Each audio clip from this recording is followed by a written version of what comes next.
Hospital میں جا کر کے جائزہ لے لے کہ زندگی اللہ کی دی ہوئی کتنی بڑی نعمت ہے۔ سبحان اللہ، زندگی ایک بہت بڑی نعمت ہے، اس سے بڑی نعمت اس کائنات میں کچھ نہیں ہے۔ اس کائنات میں سب سے بڑی نعمت اللہ تبارک و تعالیٰ کی زندگی ہے۔ زندگی ہے تو اولاد ہے، زندگی ہے تو مال ہے، زندگی ہے تو دنیا ہے، زندگی ہے تو ماں باپ ہے، زندگی نہیں تو کچھ بھی نہیں۔ زندگی ختم، دنیا کی تمام آشائش ختم، دنیا کے تمام رہائش ختم، دنیا کے تمام نعمتیں ختم ہو جاتی ہے۔ پتہ چلا، معلوم ہوا کہ اس رب کا بڑا احسان ہم پر ہوا کہ اللہ تبارک و تعالیٰ نے ہمیں زندگی دے دی۔ یہ زندگی کتنی پیاری ہے یہ آپ بھی ملاحظہ کر سکتے ہیں، لیکن قرآن کہتا ہے، اللہ کی جو آخری کتاب ہے قرآن، جس پر ہمارا اور آپ کا ایمان ہے، اس کے تعلق سے قرآن کہتا ہے لَقَدْ خَلَقْنَا الْإِنسَانَ فِي أَحْسَنِ تَقْوِيمٍ۔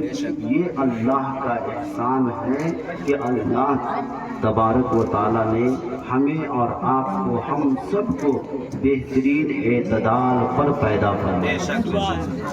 اب دیکھ لیجیے انسان کو کہ اللہ تبارک و تعالیٰ نے انسان کے اندر لینے کی صلاحیت دی، دینے کی صلاحیت دی، سمجھنے کی صلاحیت دی، تعلیم دی، تربیت دیا، ہر چیز سے اللہ تبارک و تعالیٰ نے ہمیں اور آپ کو معجزن فرما دیا۔ سبحان اللہ، تو کون ایسی نعمت ہے جو ہمیں اور آپ کو نہ ملی؟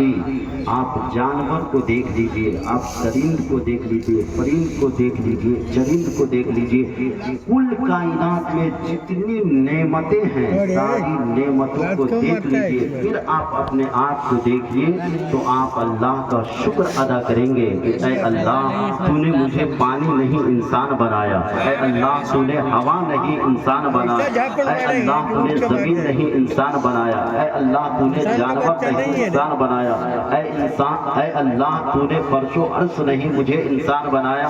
اللہ تیرا احسان ہے کہ تم نے انسان بنایا، اور اس سے بڑا رب کا احسان یہ ہے کہ اللہ تبارک و تعالیٰ نے انسان تو بنایا ہی، انسان بنانے کے ساتھ ساتھ اللہ تبارک و تعالیٰ نے ہمیں اور آپ کو اشرف المخلوقات بنایا۔ سبحان اللہ، اشرف المخلوقات مصطفیٰ جان رحمت کی امتی میں پیدا فرمایا۔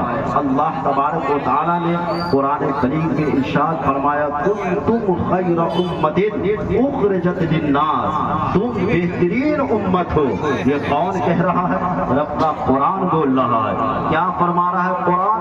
تم بہترین امت ہو، اس لیے تم بہترین امت ہو کہ تم مصطفیٰ کی امتی ہو، اس لیے تم بہترین امتی ہو کہ تم بہترین اور ہدایت والا کام کرتے ہو، اس لیے تم بہترین امت ہو کہ تمہارا عمل اچھا ہے، اس لیے تم بہترین امت ہو کہ تمہارے افعال اچھے ہیں، اس لیے تم بہترین امت ہو کہ تمہارا قول و قرار اچھا ہے، اس لیے تم بہترین امت ہو کہ تمہاری خلوت اچھی ہے، اس لیے تم بہترین امت ہو کہ تمہاری جلوت اچھی ہے، اس لیے تم بہترین امتی ہو کہ تمہارا قول و فعل اچھا ہے، اس لیے تم بہترین امت ہو کہ اللہ تبارک و تعالیٰ نے 18,000 مخلوقات میں کسی اور چیز، کوئی اور چیز بنا کر کے تجھے پیدا نہیں فرمایا، اور کم و بیش 1,24,000 انبیاء کرام عظیم زمین پر تشریف لائے، کسی اور نبی کی امتی بنا کر کے رب تبارک و تعالیٰ نے